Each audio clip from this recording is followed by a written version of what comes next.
Let's say suddenly there is a day arrived when sense prevailed, and it was decided that we go back to a gold standard. Talk about how you see that actually happening mechanically and logistically. Well, mechanically, I think going back to the gold standard actually would not, be that difficult. I think we would have to revalue, there would need to be some revaluation of some currency. So, for example, if the U.S. dollar wasn't going to go into extinction, you might need to revalue.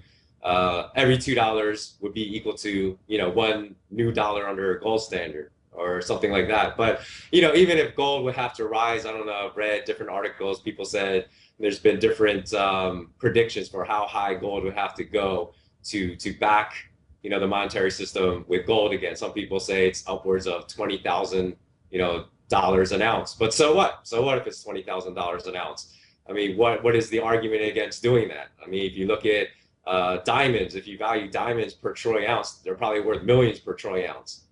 So why can't you value gold at $20,000 an ounce? But probably maybe the easier mechanism would be just to revalue like they did in the Weimar Republic in Germany, and they have to revalue like the mark, or what they constantly do in Zimbabwe. That's extreme case. You have hyperinflation where they're constantly revaluing 1,000 Zimbabwe dollars. They're equivalent to one of the new dollars, and they consistently do that. So I think it'd be a combination of revaluing current currencies and then just ensuring that basically the gold standard remains equal, so you wouldn't have to do it again in the future.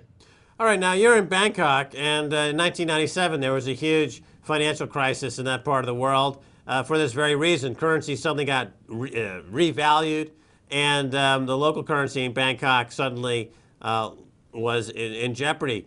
Do you see this type of thing occurring in some of the Western economies?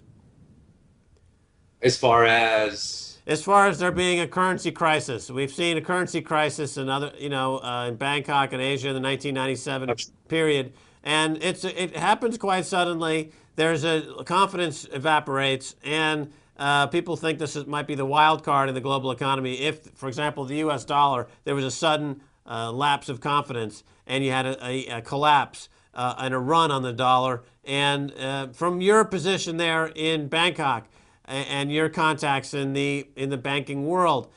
Is there any talk about this type of thing? I know the IMF and the World Bank are talking about introducing some kind of new super global currency to walk away from the dollar.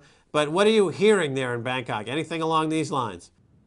Well, I know Thailand is certainly concerned because I know that the Bank of Thailand increased its gold reserves by 20% last month. So, they're definitely buying gold, and I think they're finally beginning to understand the big picture here. As far as the Thai baht, I actually wasn't here yet here during the financial crisis in 97, but I got here in about 2005, the end of 2004. And even in that short time, the baht's appreciated 41% against the dollar. It's gone from exchange rate of 42 baht to the dollar, and now it's not even 30, Max. I think this past week it was around 29.87. So it's insanity. So even in just the exchange rate of the baht to the dollar. But I do see a definite division of East versus West in central bank monetary policy forming. And I think, exactly that's why Geithner was criticizing the Chinese central bank for keeping the yuan artificially weak. He said you need to strengthen it. But that's a ludicrous concept, because if you look at just the past 2 years, right? Like I recently charted all the world's major currencies against gold in the past 2 years. So since October of 2008, it's not even a full 2 years, the dollar's dropped 52.7% against gold. The pound has dropped, the pound sterling has dropped 48.5%. And in fact, the yuan is even stronger, than the dollar and the British pound when compared to gold. The yuan's dropped, I believe, like 45.75%, and the euro is right behind it at 44.75%. So why isn't Tim Geithner slamming the UK and letting the British pound become too weak, or why is he slamming the entire European Union, or even the Fed Reserve, right? So I think you see this dynamic of a blame game starting to creep up now because of this monetary crisis we're facing.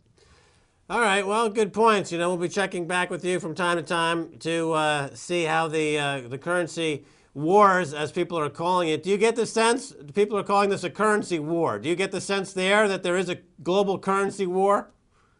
Yeah, I do. I do. And again, I think, like I said, I think I see a division of East versus West. So I think there's a division of like Asian nations, Russia, and the Middle East against Europe and the Americas as far as monetary policy. Right. Okay. Well, you're well positioned, I guess, where you are to be on the winning side of that war. All right. So, John Kim, thanks so much for being on the edge as always. And the book is called The Golden Gift. Is that available now online? The Golden Gift. Yeah, it's available on my website for absolutely free. What's the website address? www.smartknowledgeu.com. And the book's available for free. Yes, I made it absolutely available absolutely for free because I think this information is too important to charge for it, and I want to get it out there.